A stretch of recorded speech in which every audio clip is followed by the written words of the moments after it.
Pacquiao!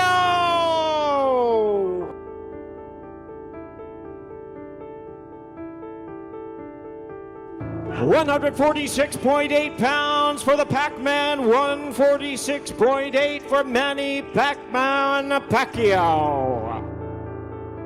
That's our job. That's our job, to entertain the crowd, to give you a good fight. Floyd Mayweather weighs in 72.9 kilos, 72,900, 160.38 pounds.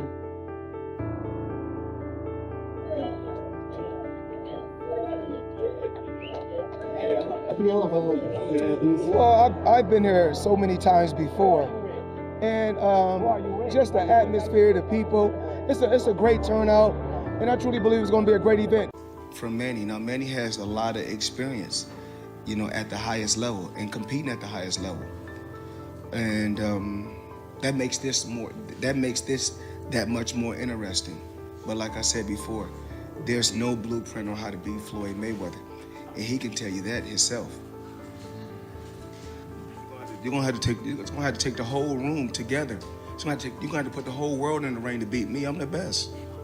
Don't let them trick you into getting your ass whooped again. He's older than me. I'm still young, so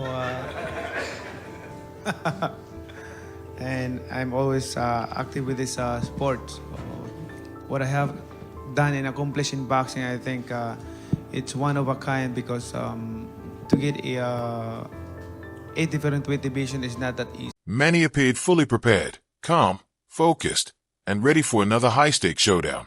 I'm back because of boxing is my passion.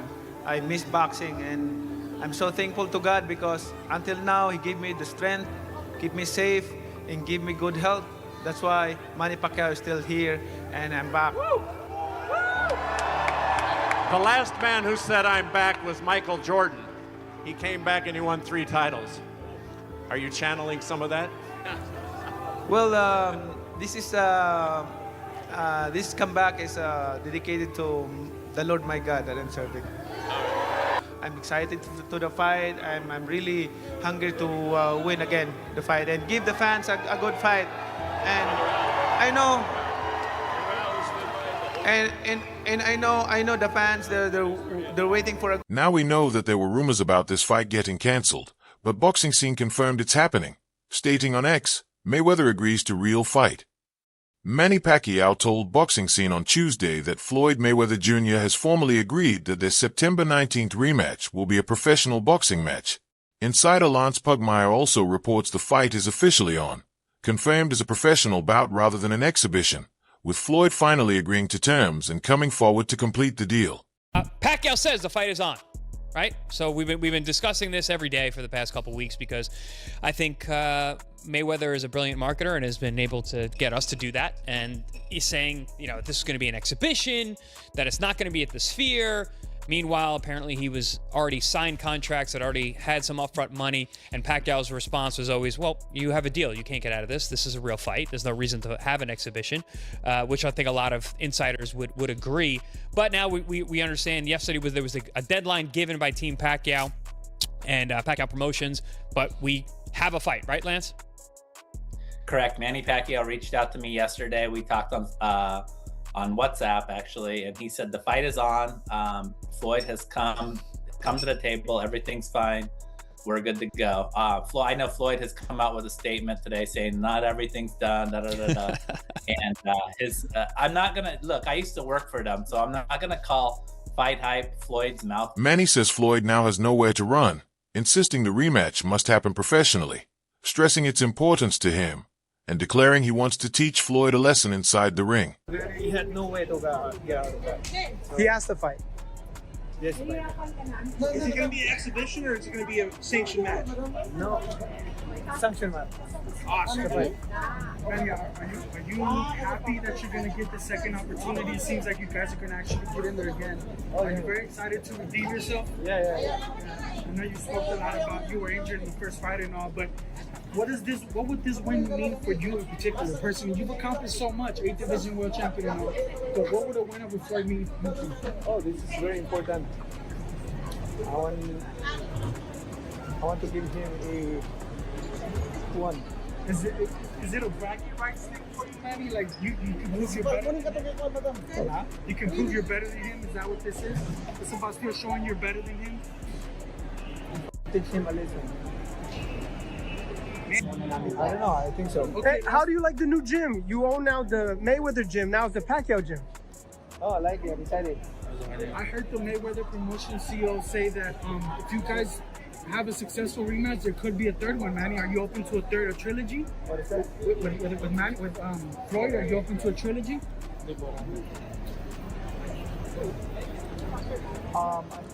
If they demand it. We'll finish first. With the fight now confirmed, Manny Pacquiao has returned to training under coach Freddie Roach, signaling serious preparation as he heads back into a focused and disciplined camp environment.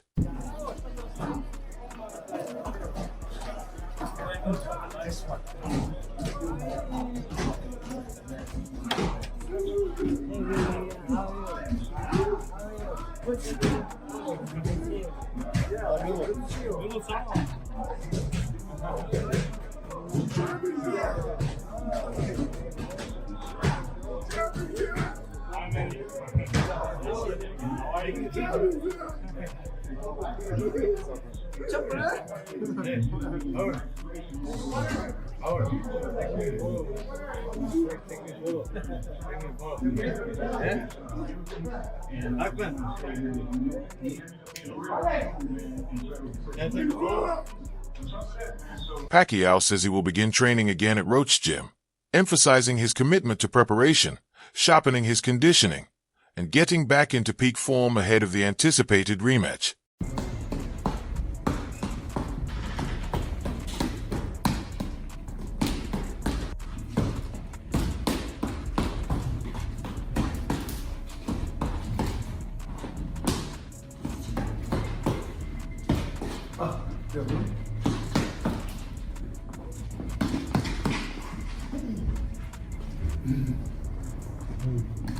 So soon I'm going to start training for Mayweather fight.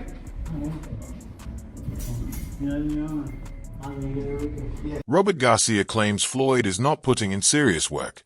At the same time, Manny is fully dedicated, running in the mountains, training intensely, and pushing himself through demanding sessions to maintain elite conditioning. I bet you Mayweather, people think, oh, Mayweather's out of shape, he's not training. I'll bet you deep in, behind curtains, that is doing workouts that's just to be in shape, to be able to box for 12 rounds. Mayweather's not killing himself in sparring. He's not killing his legs in running. But I bet you he's doing workouts that are not going to kill his legs and are not going to fuck him up when it comes to sparring. But I bet you he'll be in shape for the fight. And I bet you he's going to win by decision. You think Mayweather decision? Manny's motivated. Manny's burning himself out. Too much runs like a fucking true champion does. But he's 48. Mayweather's older, Robert. Yes, but he's not doing the same workouts that Manny's doing. Manny's showing it to the world. Manny's running in front of 50. But he looks good when you watch. He's running hard and he's gonna. His body can't take that much. His body can't take that much. Mayweather knows his body can't take that much. That's why he's doing different trainings to be in shape, but to be able to perform and to be fast and to win a decision. Jose Ramirez, who trained alongside Manny Pacquiao in camp, speaks highly of how sharp and dangerous Manny still looks in the gym. He says Pacquiao would often knock out sparring partners during training sessions, showing that his power has not faded despite his age. Ramirez explains that Manny maintains a strict routine, running daily to stay in top physical condition and keeping his endurance at a high level. Last camp I had with them, I was going, 8-round sparring sections, dude.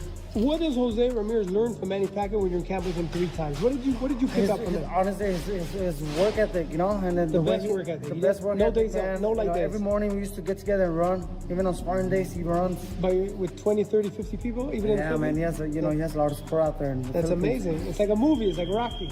We would go to the mall, and just because people knew we were his sparring partners, they wanted a picture with us. So he's the man. He had a lot of fans. He's so humble, though. He doesn't know he's Manny Pacquiao. Very down to earth. There was always like a crowd of 25 to 40 people outside the gym. from ladies nice to to kids, everyone. just He waiting gives for them him. money and- He just give them all money before he walked in. Yeah, he's very You know? generous. And He's very humble. He doesn't let the fame change. Like you never let the fame change you or nothing. You're the same person I met when you were a kid. But what did you learn boxing-wise besides work ethic? Is there any punch you learned? Is there any defensive move? Pacquiao's sparring sessions remain a showcase of his relentless drive and elite skill. Ramirez emphasizes how Manny approaches every round with intensity, treating practice as if it were a real fight. His punching power is still formidable, often leaving sparring partners unable to finish sessions when training heats up. This consistency demonstrates that Pacquiao continues to operate at a world-class level, blending speed, timing, and explosiveness that trouble even younger fighters. The way he maintains sharpness in the gym reflects not only his discipline but also his enduring ability to perform at the highest standard. For observers, it's clear that Pacquiao's preparation mirrors his championship mentality, proving that age has not dulled his competitive edge or fighting spirit. Pacquiao always, what made Pacquiao very dangerous is that, he was very explosive. So those punches that he just throw, he just throw, and all of a sudden, boom, boom. Yeah, you don't see him coming. It was that unexpected power. But it was put together by a combination of punches too. So his feet set it up.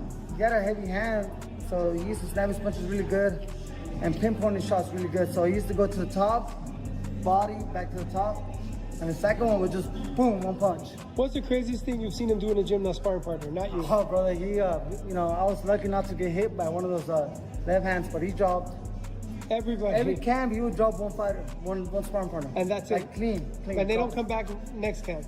Well, he dropped a couple in the Philippines, so they stayed. Paulai Malignaggi and Lance Pugmire discussed the ongoing uncertainty surrounding the Floyd Mayweather and Manny Pacquiao rematch, emphasizing how negotiations and public statements have created confusion.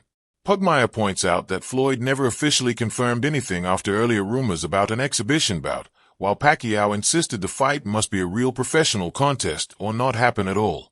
The conversation highlights how Pacquiao appeared more vocal in pushing the narrative forward, even announcing developments, while Floyd remained characteristically silent. Pacquiao made announcements. No, they're not going to be today. I have come all this way to talk to him. Is he going to talk to me? I don't know. And then finally, at the last minute, hey, what do you need? So Manny Pacquiao reflects that this situation mirrors Mayweather's past behavior, in which even journalists like those from Fight Hype felt uncertain when trying to get direct confirmation from him. Floyd's unpredictable communication style often leaves people guessing until the very last moment. Pacquiao adds that Mayweather's negotiation tactics are deeply competitive, explaining that Floyd rarely meets opponents halfway.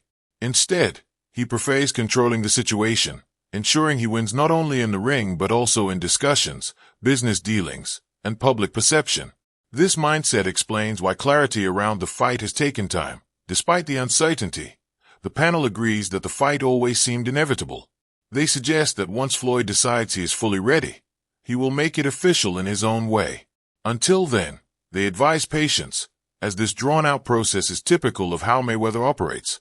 Manny Pacquiao says being undefeated does not automatically define greatness, questioning Floyd Mayweather's self-proclaimed GOAT status. He explains that many fighters have retired undefeated, so that claim alone is not unique or historically unmatched. Pacquiao instead points to his own achievements, highlighting that he is the only boxer to win world titles in 8 divisions and become a champion across 4 different decades, the 1990s, 2000s, 2010s, and 2020s. He emphasizes that these accomplishments speak for themselves without needing self-praise. Despite this, Manny remains humble, saying he prefers to let fans decide his legacy rather than declaring it himself. That on the potential rematch, he makes his stance clear. He has no interest in an exhibition. Pacquiao insists that if the fight happens, it must be a real professional bout, one where both fighters take risks and truly compete. Undefeated fighter, and you are. Yeah. What I can say is like he's a self-proclaimed GOAT. Right. Self-proclaimed GOAT because he can't even claim in which part that he can claim that he's the only. He cannot claim that he's the only undefeated fighter who retired. There's a lot of fighters, at least more than 15 fighters who retired undefeated. So, but I can claim with some of those. the only 8 division, and the only fighter who became a world champion in 4 decades, 4 different decades. 90s, 2000, 2010, 2020. So, but I'm not raising my own chair. I let the fans decide. Your chair because, Your chair is high already. I mean, that's it. And you came 1 point away from having a belt in the 2020s. Oh no, you already had a belt in the 2020s. 2020, yes. Sir. Yeah. So, pardon me. Yeah. Yeah, sir. Sorry. Good. Yeah. So that's 4 decades. You know, yeah, it's pretty good. Sean Gibbons explains that with so much money involved in the fight, it is unlikely either side will walk away, especially given the massive opportunity tied to a global platform like Netflix. He emphasizes that Floyd Mayweather ultimately cares about financial incentives, and once the scale of the deal is fully understood, it should push things forward. Gibbons notes that negotiations are currently being handled through attorneys rather than directly with Floyd, which has added complexity to the process. Despite some back and forth and delays, he says progress is being made and all parties are working toward a resolution. A strict deadline has been set, creating urgency to finalize the agreement. Gibbons remains confident that better sense will prevail, believing the financial upside and global exposure will convince Floyd's team to commit. However, he acknowledges that if terms are not met, alternative plans and possible legal steps could come into consideration. It's about money. And all that Floyd needs to see is, whoever is managing or representing Floyd today, I personally... It's hard to keep track. It's hard to keep track. I don't know what's going on over there. Have you been in negotiations over the past week since Floyd started backtracking? The attorneys are. So you not and who are they? They're dealing with Floyd's attorneys, not Floyd, correct? Correct. We're dealing with attorneys. I mean, he's communicating with some of the other the production partners and such. There is direct conversation and stuff happening, but they just have to see the light as to the platform and the size of what Netflix is and what all opportunities it can bring. So, Jazz, let me ask you this. Yeah. What is the deadline? Obviously, Netflix already announced that you have to... What is the hard deadline to get this resolved? Tomorrow. Tomorrow, what time? 14th. End of business day. End of business tomorrow. Yeah. And we're getting ahead. We're getting ahead. As long as he's got smart people around him that can see the size of the opportunity, then they can make him a lot of money. More money than he's made in the last 5. Wade Plemons says there's a clear risk with a fight like this because it's built around the idea of 2 GOATs, referring to Manny Pacquiao as an 8-division world champion. He points out that while the label sounds powerful, the reality is that both fighters are no longer in their prime, even if they still carry huge names. He notes that Pacquiao, despite being 46 years old, still looked decent against Mario Barrios, showing he can compete at some level. On the other hand, Floyd Mayweather has stayed active through multiple exhibitions, including fights with Logan Paul and John Gotti III, and still shows good reflexes even if the competition is different. This is supposed to be the 2 GOATs, like Manny Pacquiao, 8-division world champ. What are we talking about? And he doesn't necessarily look like that, but I will say Manny looked decent enough. I get 46 years old versus Mario Barrios, so he still got it at least to some degree, and we've seen Floyd in these exhibitions, with Leah Gotti's stepbrother. If you know, you know. John Gotti III.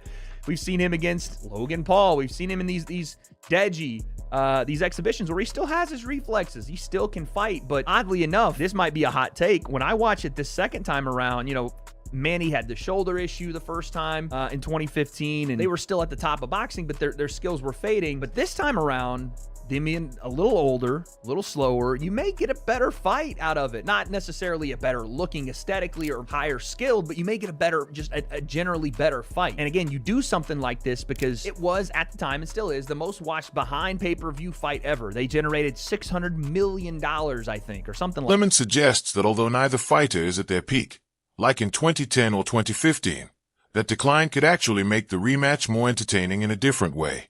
It may not be the highest skilled version of both, but it could still produce a more action-driven fight than their first meeting. He also emphasizes the massive commercial value, reminding that their original fight generated around $600 million and became the most watched pay-per-view boxing event ever.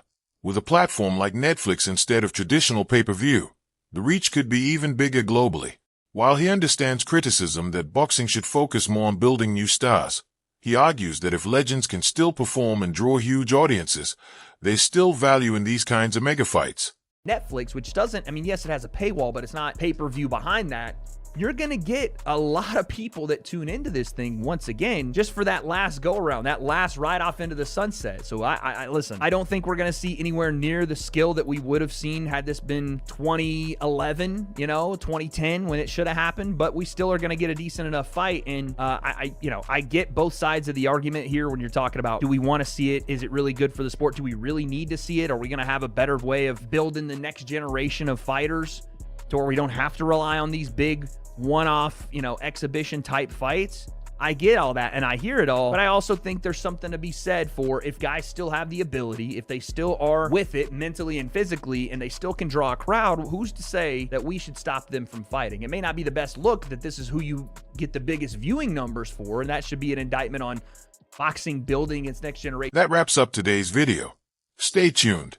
Until next time.